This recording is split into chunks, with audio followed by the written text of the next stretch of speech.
যারা সংস্কার প্রস্তাব করেছিলেন তারা নিজেরাই সংস্কার বিরোধী মানসিকতার লোক ছিলেন।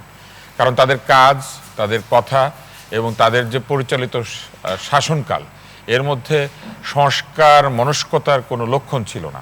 আমি ছোট ছোট করে উদাহরণ দিই। একটি হচ্ছে যে এই সংস্কার কি বলেছে? এই সংস্কার বলেছে রাষ্ট্রপতি এবং প্রধানমন্ত্রীর ক্ষমতার মধ্যে ভারসাম্য আনতে হবে এবং ক্ষমতার মধ্যে যে বৈষম্য আছে সেটা দূর করতে হবে।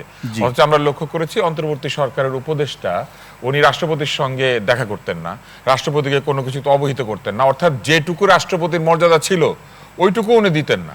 ওই একই লোক এবং ওই তদীয় লোক বর্গ আর কি, মানে তাদের লোকজন, তারা বলতো রাষ্ট্রপতির ক্ষমতা বাড়াতে হবে, যেটুক ক্ষমতা আছে ওইটুক রাষ্ট্রপতিকেও তারা সম্মান দিতে তখন অস্বীকৃতি জানিয়েছেন, কিন্তু ওই রাষ্ট্রপতির কাছে শপথ নিয়েছেন। তাহলে দেখেন, নিজেরা ওই সংস্কারের মানসিকতার মধ্যে ছিলেন না। সংস্কারের উদ্দেশ্য কি ছিল? যে পদে যিনি থাকবেন পদকে সম্মান দিতে হবে, রাষ্ট্রীয় পদগুলির মধ্যে ক্ষমতার ভারসাম্য আনতে হবে।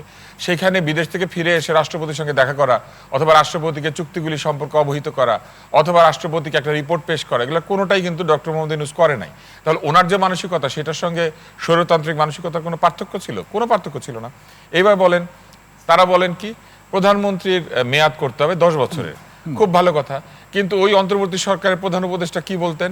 উনি বলতেন মানুষ আমাকে বলেছে 5 বছর থাকতে, 10 বছর থাকতে, 50 বছর থাকতে।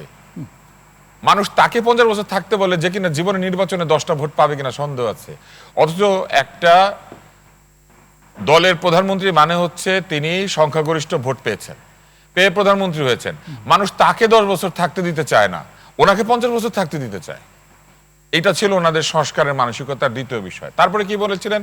রাষ্ট্র কোটারি স্বার্থে বন্দী হয়ে যায়, রাষ্ট্রকে কিছু লোক নিয়ন্ত্রণ করে, রাষ্ট্রকে তারা নিজের স্বার্থে ব্যবহার করে। ওনার সরকারের উপদেষ্টারা বের হয়ে এসে কি বলেছেন? ওখানে একটা কিচেন ছিল, কিচেনের মধ্যে ক্যাবিনেট ছিল, ক্যাবিনেটের মধ্যে খাওয়া দাওয়া ছিল, খাওয়া দাওয়ার মধ্যে মঙ্গলবার ছিল, মঙ্গলবারে তারা বসতেন এবং কাউকে ডাকতেন, কাউকে ডাকতেন না। তো এই মানসিকতার লোকেরাই তো সংস্কার প্রস্তাব করেছেন। তারপরে তারা বলেছেন কি করে, যারা কিনা সরকারে যায় তারা সরকার দলের লোকদেরকে লাইসেন্স দেয়, পারমিট দেয়, ব্যাংক দেয়, এইটা দেয়, সেটা দেয়, দিয়ে রাষ্ট্রকে শোষণ করে, জনগণকে শোষণ করে। ডক্টর মোহাম্মদ ইউনূস গিয়েছেন, তিনি নিজের কর মাফ করেছেন, তিনি নিজের প্রতিষ্ঠানের কর মাফ করেছেন, নিজের প্রতিষ্ঠানকে তার যে সম্মানের জায়গা ছিল সেটাকে চেঞ্জ করে মাইক্রো ক্রেডিট প্রতিষ্ঠান হিসেবে লিপিবদ্ধ করিয়ে সেইটার জন্য যা সুবিধা প্রাপ্ত হয় সেটা নিয়েছেন, আদম ব্যবসার লাইসেন্স নিয়েছেন, বিশ্ববিদ্যালয় চালু করেছেন। তাহলে রাজনীতিবিদদের কি দোষ ছিল? ওনার সাথে কি তফাৎ হলো? তারপরে তারা কি বলেছেন? বিচারহীনতার সংস্কৃতি চালু হয়। অথচ তারা বিভিন্ন জায়গাতে বিচারহীনতা নিশ্চিত করেছেন, ইন্ডেমনিটি দিয়েছেন। ইন্ডেমনিটি মানেই তো বিচারহীনতার সংস্কৃতি। তাহলে এই কাজগুলি যারা সংস্কার প্রস্তাব করেছেন তারা করেছেন। তারপরে কি বলেছেন? তারা বলেছেন বিদেশ থেকে ব্রেইন আসবে, ব্রেইন এসে রিভার্স ব্রেইন ড্রেইন হবে, তারপরে বাংলাদেশ মেধায় মেধায় ছেয়ে যাবে। অথচ তাদের মেধাবী উপদেষ্টারা তাদের দায়িত্ব পালন করার পরে একাধিক উপদেষ্টা 1 ঘন্টার জন্য বাংলাদেশে থাকেন নাই, তারা চলে গিয়েছেন। কোথায় রিভার্স ব্রেইন ড্রেইন হলো? তারা বিদেশ থেকে এলেন, বিদেশে উড়ে গেলেন।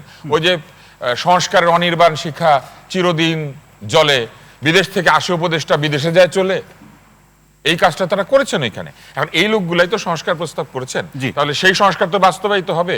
এবং সেই সংস্কার বিএনপি কি বলেছে? বিএনপি বলেছে যে সংশোধনীর মধ্যে দিয়ে অধিকাংশ সংস্কার বাস্তবায়ন করা সম্ভব। মানে এখানে কিন্তু বিরোধী দল সেটা মানছে না। কিন্তু বিরোধী দল এই সংস্কারের দাবি নিয়ে রাস্তায় যাক, তারপরে তাদের যে এই রাস্তায় তারা ইতিমধ্যে কয়েকবার আন্দোলন যাক, আবারও যাক, বারবার যাক, রাজুতে যাক, শাহবাগের মোড়ে যাক, যেখানে যেখানে তারা যেতে পারে যাক।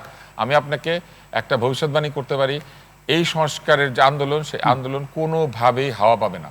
কেননা কোন জায়গায় সংস্কার হওয়ার কথা ছিল বলেন তো? কোটা সংস্কার হওয়ার কথা ছিল। অন্তর্বর্তী সরকার কোটা সংস্কার করেছে? করে নাই। কিন্তু যে সরকার কোটা আন্দোলনের মধ্যে দিয়ে ক্ষমতা এসেছে, সেই সরকার কোটাটা পর্যন্ত সংস্কার করে যায় নাই। এইবার আসেন, সবচেয়ে বড় কাজটা তিনি কি করেছেন? তিনি নিজের জন্য এসএসএফ বরাদ্দ দিয়েছেন। তিনি বলেছেন রাষ্ট্রীয় সুযোগ সুবিধা নিয়ে এই যারা ক্ষমতা থেকে চলে যায় তারপরও তারা এসএসএফ নিয়ে ঘুরে বেড়ায়। এই পর্যায়ে নিজের জন্য এসএসএফ নিয়েছে। এই অন্তর্বর্তীকালীন সরকারের সংস্কারের আয়োজনে এনসিপির অবস্থানকে কি একই ভাবে দেখেন? আমি একটা কথা শুধু বলি, বলুন। যে সংস্কার যারা প্রস্তাব করেছেন তারা একসময় আন্দোলন করেছেন, সেখানে পরিষ্কার বলেছেন, আমি স্লোগানটা মনে করিয়ে দিই, মুজিবের বাংলায় বৈষম্যের ঠাঁই নাই। তারপর আন্দোলন করেছেন না? এরকম স্লোগান দিয়ে যারা আন্দোলন করেছে, আন্দোলনে তারা সফল হয়েছে। আবার যখন সংস্কারের দাবি নিয়ে আসবে, মানুষ তখন চিন্তা করবে যে আদৌ তারা সংস্কার চায় নাকি যে কোনো মূল্যে ক্ষমতায় যেতে চায়। ক্ষমতায় যাওয়ার জন্য যদি সংস্কার আন্দোলন তারা করে, এই সংস্কার আন্দোলন সম্পূর্ণভাবে রাস্তাতেই থাকবে, এটা রাস্তা থেকে আর কোথাও যাবে না।